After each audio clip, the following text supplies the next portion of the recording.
혹시 이런 말, 요즘 은근히 자주 듣지 않으십니까? 아버지는 말씀이 너무 많아요.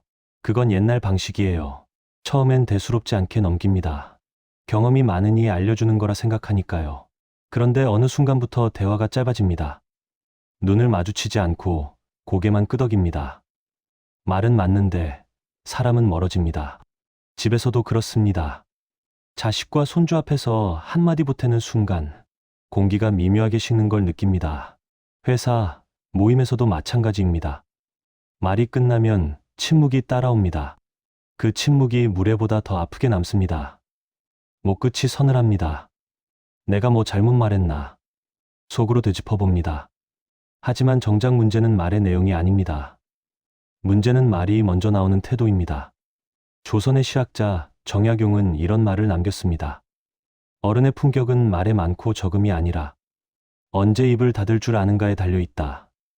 그는 벼슬에서 쫓겨난 뒤에야 말보다 사람을 남기는 법을 깨달았다고 했습니다.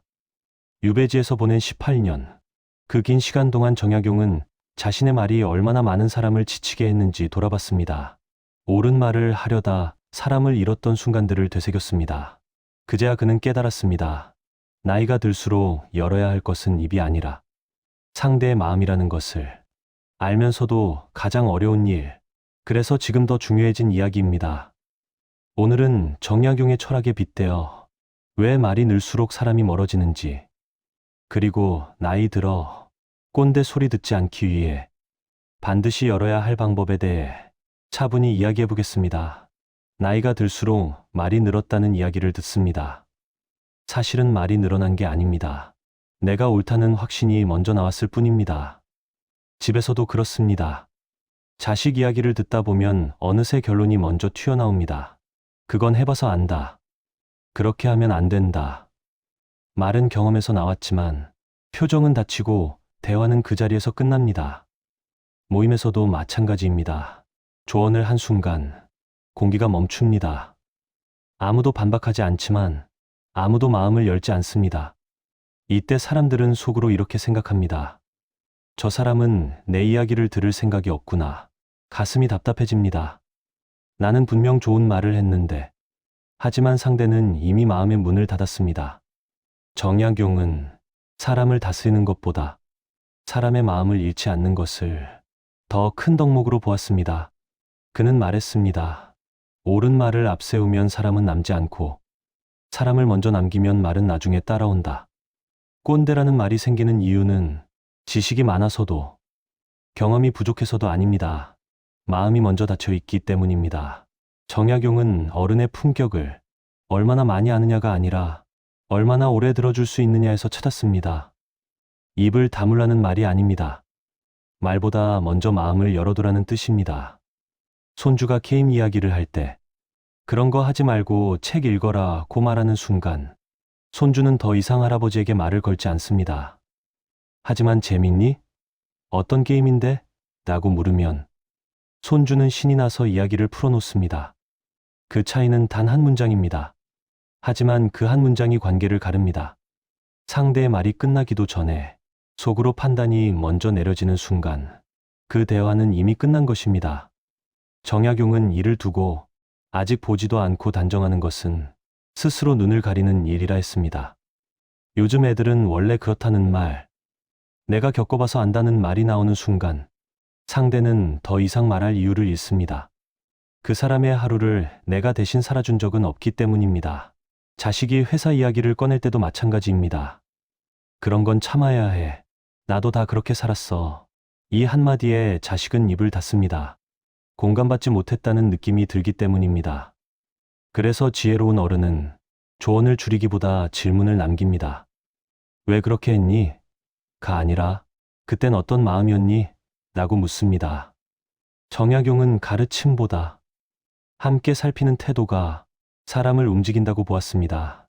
경험은 자산이지만 붙들면 짐이 됩니다. 정약용은 과거의 방식을 상황에 맞게 내려놓지 못하는 것을 가장 위험한 고집이라 했습니다.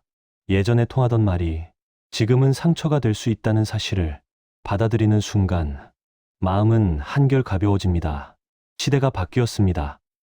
예전엔 참고 버티면 승진한다는 말이 통했습니다. 지금은 그만두고 다른 길을 찾는다는 말이 더 용기 있는 선택이 되었습니다. 그 변화를 인정하지 못하면 우리말은 자식에게 짐이 됩니다. 말이 거칠어질 때를 가만히 돌아보면 그 안에는 감정이 먼저 있습니다.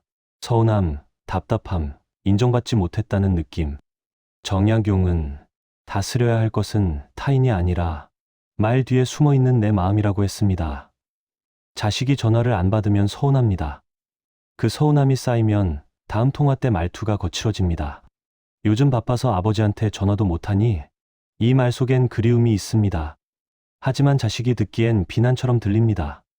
감정을 먼저 돌아보지 않으면 말은 자꾸 빗나갑니다. 모든 말이 필요하지는 않습니다.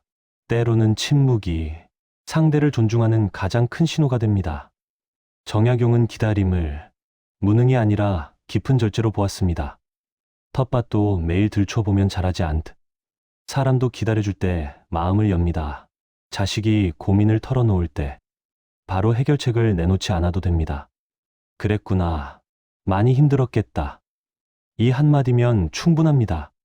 그 후에 침묵이 오히려 자식에게 생각할 시간을 줍니다. 나이가 들수록 배움을 닫는 순간 사람은 늙기 시작합니다. 정약용은 평생 배우는 사람만이 끝까지 어른으로 남는다고 했습니다. 손자에게 배우는 스마트폰 하나에도 존중은 다시 살아납니다. 할아버지, 이렇게 하면 돼요. 그 말에 그래? 고맙다라고 답하면 손주는 할아버지를 다시 봅니다. 배움 앞에서 겸손한 어른을 존경하게 됩니다. 같은 말이라도 어떻게 하느냐에 따라 약이 되기도 하고 독이 되기도 합니다. 정약용은 말의 무게를 모르면 그 말에 사람이 눌린다고 했습니다. 맞는 말일수록 더 천천히, 더 낮게 내려놓아야 합니다. 내가 그렇게 하면 안 된다고 했잖아. 이 말은 옳지만 상처를 남깁니다. 다음엔 이렇게 해보는 건 어떨까? 이 말은 같은 뜻이지만 여지를 남깁니다. 꼰대라는 말이 마음에 걸릴 때 변명부터 하지 않아도 됩니다.